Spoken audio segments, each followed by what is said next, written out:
হয়েছে, হচ্ছে, হবে, এটাই চলছে। আমার বক্তব্য হলো দ্রব্যমূল্য ঊর্ধ্বগতি, স্কাই, আপনিও স্বীকার করবেন, আমরাও আপনি সেন্ট্রাল গভর্নমেন্ট।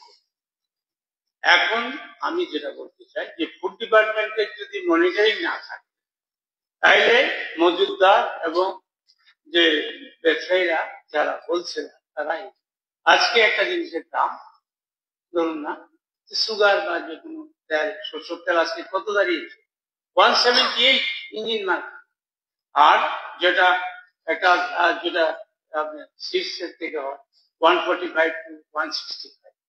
যদি মনিটরিং না থাকে এই মজুদদার এবং হোলসেলার, নিয়ম হলো আপনি যে লাইসেন্স দেবেন ট্রেড লাইসেন্স, এটার মধ্যে লেখা থাকবে আজকে সরষের তেলের দাম মাস্টার ভাইয়ের অত, এই অত, সেই অত। এই মনিটরিংটা সরকারি হয় না, যার জন্য দেখা যায় হঠাৎ কালকে ছিল সরষের তেল 130, আজকে হয়ে গেছে 140। এটা হচ্ছে। সুতরাং আমি যেটা বলতে চাই, মাননীয় মন্ত্রী যেটা বলেছেন স্যাংশন পোস্ট 57 হতে পারে, এখানে আরো বাড়ানো উচিত।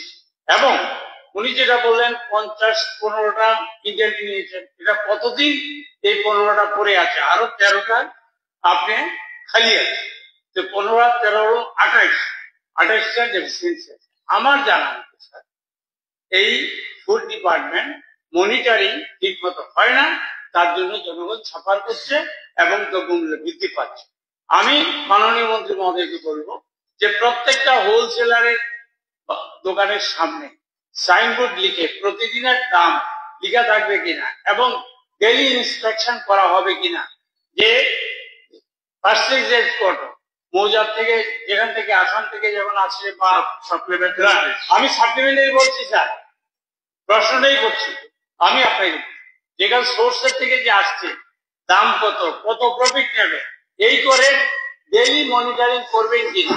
আর যে পোর্টগুলি খালি আছে অতি সত্ত্বর এগুলি ব্যাকআপের সাথে আমাদের সাথে দ্রব্যমূল্য রোধের সাথে আপনি ডেইলি মনিটরিং করার জন্য এগুলি ফুলফিল করবেন। স্যার আমার একটা সাপ্লিমেন্টারি আছে,